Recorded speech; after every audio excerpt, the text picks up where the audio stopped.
یہ ڈائس بھی ہٹا دیں اور یہ گلدستہ بھی ہٹا دیں تاکہ میں علماء کی زیارت بھی کر سکوں۔ درود پاک پڑھ لیں گے۔ الصلاۃ والسلام علیک یا رسول اللہ وعلی آلک واصحابک یا سیدی یا نبی اللہ۔ الصلاۃ والسلام علیک یا سیدی یا رسول اللہ وعلی آلک واصحابک یا سیدی یا نبی اللہ۔ نحمدہ ونصلی ونسلم علی سیدنا و مولانا محمد رسولہ النبی الکریم الامین الحنین المکین الرؤوف الرحیم۔ اما بعد فاعوذ باللہ من الشیطان الرجیم۔ بسم اللہ الرحمن الرحیم۔ قال اللہ تبارک و تعالی فی کلامہ المجید هو الذی ارسل رسولہ بالہدی ودین الحق لیظہرہ علی الدین کلہ ولو کرہ المشرکون۔ صدق اللہ مولانا العظیم۔ معزز و محترم و مکرم و محتشم حضرات علماء کرام، خصوصاً جناب مفتی ریاض الحسن ہاشمی صاحب، محترم قاری محمد اعظم نوری صاحب، اور تحریک منہاج القرآن کے جملہ رہنمایان محترم نیاز احمد مہار قادری صاحب، قربان علی گلاسن قادری صاحب، محترم ظہیر قیوم قادری صاحب، محترم سید بشارت علی شاہ صاحب گیلانی پیر صاحب، جناب چودھری امانت علی قادری صاحب، محترم جناب علامہ مدثر حنیف قادری صاحب، محترمہ باجی طاہرہ فاطمہ قادری صاحبہ، اور محترمہ باجی تہمینہ مدثر قادری صاحبہ۔ میں نے عہدوں کے نام جان بوجھ کے لیے وقت کو بچایا ہے۔ مجھے امید ہے کہ آپ قبول فرمائیں گے۔ آپ کو اتنی خوبصورت مجلس سجانے پر بہت بہت مبارکباد ہو۔ اللہ رب العزت ہماری یہ سنگتیں دنیا میں بھی قائم رکھے اور آخرت میں بھی قائم رکھے۔ تیار ہے سننے کے لیے؟ نیند تو نہیں آ رہی؟ جس کو آ رہی ہے وہ ذرا ہاتھ کھڑا کرے۔ آ رہی ہے؟ ماشاءاللہ، وہ کئی ہاتھ کھڑے بھی ہو گئے۔ چلیں، میرے پاس نیند کا علاج ہے تو دیکھ لیتے ہیں۔ میرا جو موضوع ہے آج کا وہ ہے مستفیض معاشرے کا قیام۔ اس موضوع کی ضرورت کیوں پیش آئی؟ یہ موضوع ہم نے رکھا کیوں ہے؟ ایک دو چیزیں میں عرض کرنا چاہتا ہوں اور پھر موضوع کی طرف آتا ہوں۔ موضوع اس لیے رکھا کہ اس وقت آقا علیہ السلام کی امت مرحومہ بالعموم اور پاکستان بالخصوص لخت ہو چکا۔ محترم المقام جناب اکرم دردی صاحب جو ایک تاریخ ہیں، اور میرے والد گرامی اور میرے چچا جان کے ساتھ بھی ان کا ایک ایسا تعلق ہے کہ اللہ رب العزت ان کو ہمیشہ سلامت رکھے، آباد رکھے، عزتوں سے نوازے۔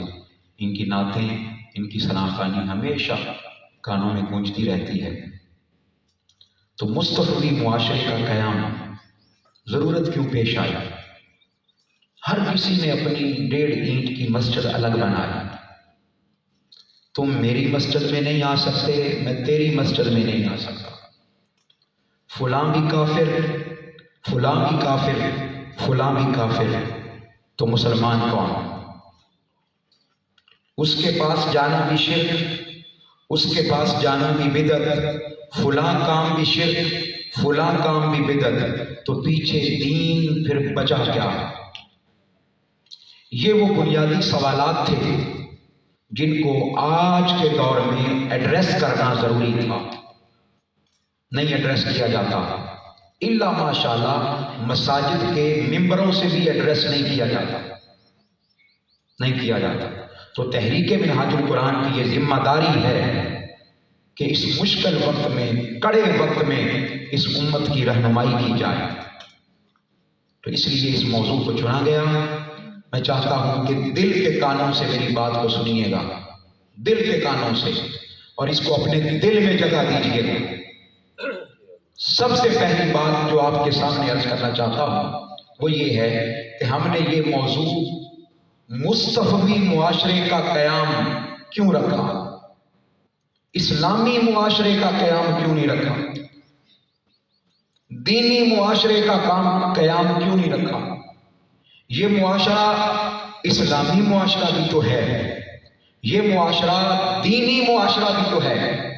میں اپنی بہنوں، اپنی بیٹیوں، اپنے نوجوانوں، اپنے علماء سب کو متوجہ کرنا چاہتا ہوں، یہ معاشرہ دینی معاشرہ کیوں نہیں ہے، یہ معاشرہ اسلامی معاشرہ کیوں نہیں ہے، یہ معاشرہ مصطفی معاشرہ کیوں ہے؟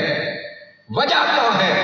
ایک ہی راز بتانا چاہتا ہوں، یہ چونکہ میرا موضوع نہیں ہے، ایک ہی راز بتانا چاہتا ہوں۔ اللہ رب العزت کی منشا بھی یہی ہے، اگر وہ چاہتا تو ہم میں سے ہر کوئی صبح اٹھتا، اس کے تکیے کے نیچے قرآن مجید کی آیات ہوتی۔ وہ اس پر قادر ہے یا نہیں ہے؟ بتائیے، بولیے، قادر ہے، وہ کر سکتا ہے۔ ہر شخص اٹھتا، اس کے حال کے مطابق، اس کے تکیے کے نیچے، اس کے سرہانے کے نیچے، اس کے دل میں اتار دیا جاتا قرآن۔ نہیں، اس نے کہا نہیں، پہلے مدینے والے کی بارگاہ میں جانا ہوگا، پہلے حضور کی بارگاہ میں جانا ہوگا۔ اس نے قرآن اتارا قلب مصطفیٰ پر، اور قلب مصطفیٰ سے قرآن آیا امت کے پاس۔ تو مجھے کہنے دیجئے، یہ قرآن بعد میں ہے، مصطفی پہلے ہے۔ یہ دین بعد میں ہے، یہ دین مصطفی پہلے ہے۔ یہ اسلام بعد میں ہے، یہ ریلیجن بعد میں ہے، یہ تہذیب بعد میں ہے، یہ معاشرہ بعد میں ہے، مصطفی پہلے ہے۔ فلسفہ سمجھ آ گیا؟ یوں سمجھ لیجئے کہ میں نے گھنٹے کا خطاب آپ کے سامنے 2 منٹ میں کر دیا۔ بس یہ اصول اپنے ذہن نشین رکھیے کہ مصطفی معاشرہ ہے یہ، جو مصطفیٰ سے دور ہٹ جاتا ہے، نہ اس کا دین رہتا ہے، نہ اس کا اسلام رہتا ہے، نہ اس کا قرآن رہتا ہے، نہ اس کا عقیدہ رہتا ہے، نہ اس کا عمل رہتا ہے۔ ارے ٹھیک وہی ہے جو مصطفیٰ کا ہے، جو حضور کا نہیں، اس کا کچھ بھی نہیں۔ بس اگر یہ نکتہ سمجھ میں آ گیا ہے تو آئیے اب میں آپ کے سامنے معاشرے کی تعریف کرنے لگا۔ آپ کو پتا ہے کہ ہم لوگ موضوع سے ایک قطرہ بھی ادھر نہیں جاتے، جو بات بھی سمجھائیں گے حضور سیدی شیخ الاسلام کا یہ فیض ہے، ہم بالکل اس کے دائرہ کار میں رہیں گے انشاءاللہ۔ تو معاشرہ کسے کہتے ہیں؟ مصطفی کی سمجھ تو آ گئی نا آپ کو؟ اب اگلا لفظ معاشرہ کسے کہتے ہیں؟ میں آپ کے سامنے ایک جامع اور معنی تعریف فرض کرنے لگا ہوں۔ جامع اور معنی کا معنی یہ ہوتا ہے کہ ایسی تعریف جو ساری تعریفوں کو جامع ہو، اور معنی کا معنی یہ ہے کہ اس کے اندر اب اور کوئی چیز داخل نہیں ہو سکتی۔ جامع اور معنی تعریف کیا ہے؟ معاشرہ ایسی جگہ کو کہتے ہیں، میں پھر بولتا ہوں لفظ، معاشرہ ایسی جگہ کو کہتے ہیں جہاں لوگ رہتے ہوں، جہاں انسان رہتے ہوں۔ اچھا، اگلا لفظ سنیے گا، پہلی تعریف پہلا حصہ یاد کر لیں۔ معاشرہ ایسی جگہ کو کہتے ہیں جہاں، بھئی یہ سارے مل کر بولے، جہاں، تھوڑے نہیں بیٹھے آپ، بڑی تعداد بیٹھی ہے، بڑی تعداد بیٹھی ہے، میری بہنیں اور بیٹیاں بھی بیٹھی ہیں۔ معاشرہ ایسی جگہ کو کہتے ہیں جہاں انسان رہتے ہوں۔ اچھا اگلا جملہ سنیے گا، ان انسانوں کا ہم خیال ہونا ضروری نہیں ہے۔ ان انسانوں کا ہم خیال ہونا ضروری نہیں۔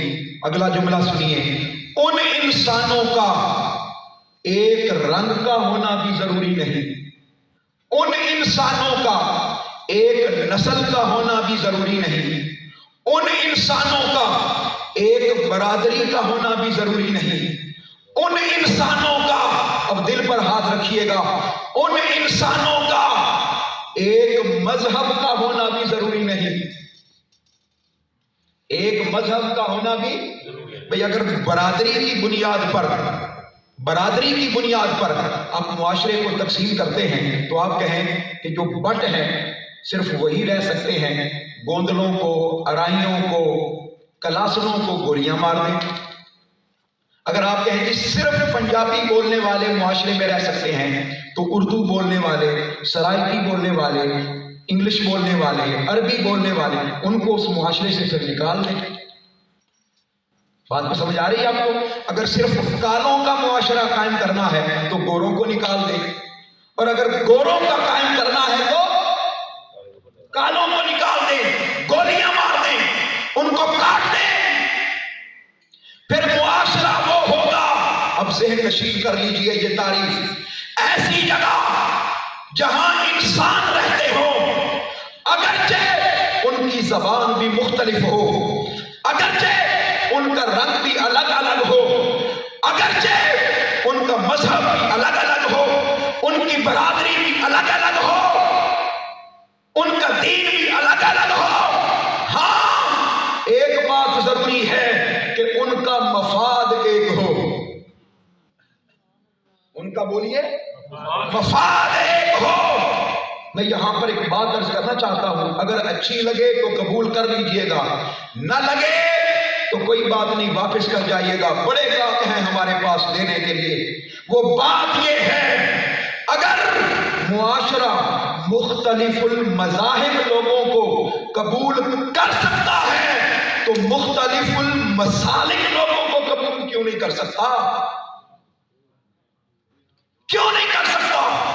ہم ایک دوسرے کے مسلمان ہونے کے باوجود گلے کیوں کاٹ رہے ہیں؟ فلاں تشیع ہے، فلاں وہابی ہے، فلاں دیوبندی ہے، فلاں سنی ہے۔ مجھے پتا ہے بعض لوگوں کو میری یہ بات اچھی نہیں لگ رہی ہوگی، لیکن میں امت کا تصور دینا چاہتا ہوں، میں معاشرے کا تصور دینا چاہتا ہوں، میں ہمہ جہت ہونے کا تصور دینا چاہتا ہوں، میں کلیت کا تصور دینا چاہتا ہوں، جو دین نے تصور دیا ہے، جو اسلام نے تصور دیا ہے۔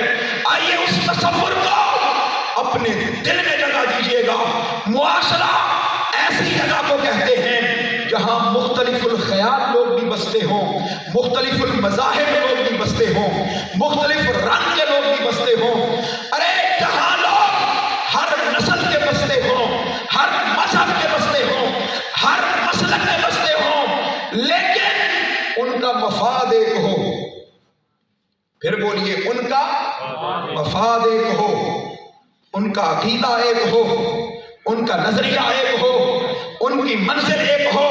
اگر سارے مل کر اپنی منزل ایک کر لیں، اور وہ منزل انسانیت کی خدمت ہے، کیا ہے بولیے؟ بس انسانیت کی خدمت آپ نے کی تو پھر غیر بھی اپنے ہو جائیں گے، پھر غیر بھی اپنے ہو جائیں گے، نہ کلمہ پڑھنے والے بھی کلمہ پڑھیں گے۔ بس یہی تصور دینا چاہتا ہوں اسلام کا۔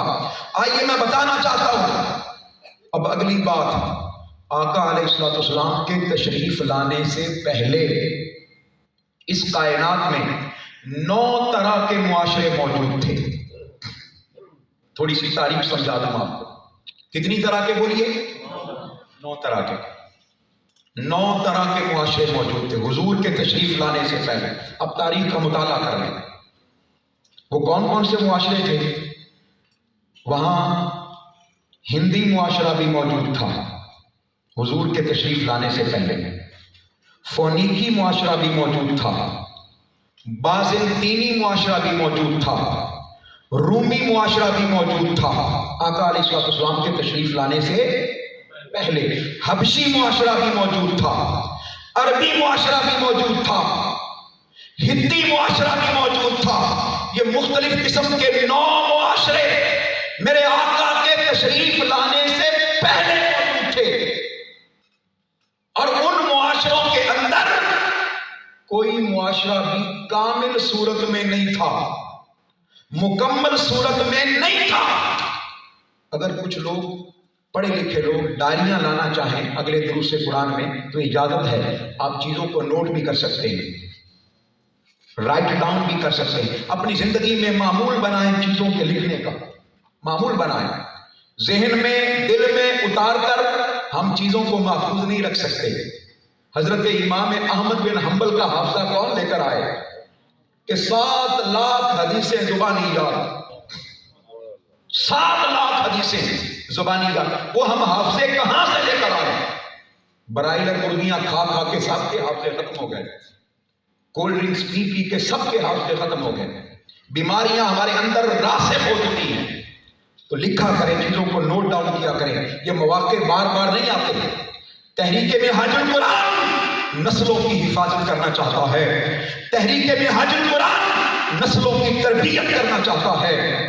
یہ تحریک انسانیت کی تحریک ہے، یہ تحریک علم کے احیاء کی تحریک ہے، یہ تحریک تربیت کی تحریک ہے۔ تو لکھا کریں چیزوں کو۔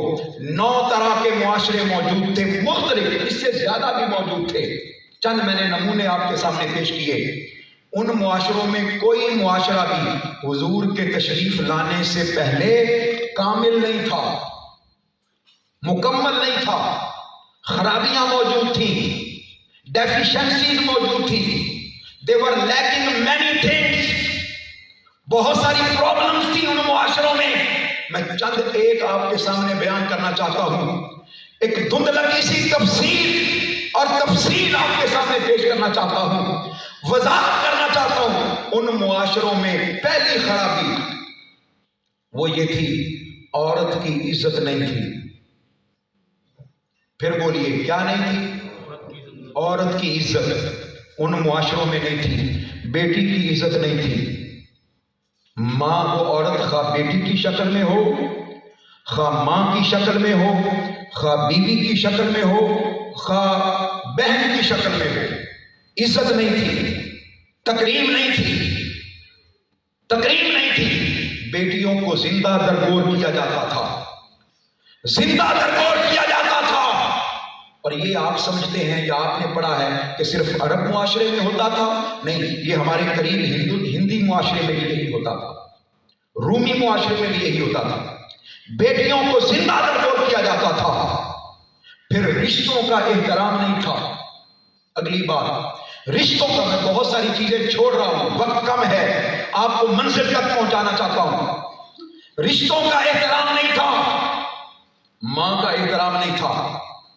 پھر کثیر تعداد میں شادیاں کی جاتی تھی، باپ مرنے کے بعد سوتیلی ماں سے نکاح کرنے کے لیے لڑائی ہوتی تھی بیٹوں کے درمیان، سوتیلی ماں سے نکاح کرنے، عورت کو پاؤں کی جوتی صرف سمجھا نہیں جاتا تھا، رکھا جاتا تھا، رکھا جاتا تھا، پاؤں کی جوتی بنا کر، نوکرانی اور خادمہ بنا کر، رکھے بنا کر بیٹیوں کے ساتھ ناروا سلوک کیا جاتا تھا۔ پھر سود عام تھا، سود کھایا جاتا تھا، سود لیا بھی جاتا تھا، سود دیا بھی جاتا تھا، سودی معاشرہ تھا، سودی نظام تھا۔ مال دولت کی ریل پیل تھی، لیکن چند لوگوں کے پاس دولت تھی، امیر امیر تر اور غریب غریب تر، دولت کی ریل پہ غریب غریب تر، دولت کا ارتکاز تھا، دولت ایک جگہ مجتمع ہو کر رہ گئی تھی، دولت امیروں کی لونڈی بن کر رہ گئی تھی۔ بڑے بڑے ان کے پاس خزانے ہوا کرتے تھے، اس میں دولت کو محفوظ کر کے رکھا جاتا تھا۔ پھر اس کے بعد شراب نوشی عام تھی، اتنی شراب پی جاتی تھی، اتنی پی جاتی تھی کہ آپ اتنا پانی نہیں پیتے، ہر وقت شراب کے وہ رسیا تھے۔ قتل و غارت گری عام تھی، میں پھر بتا رہا ہوں، قتل و غارت گری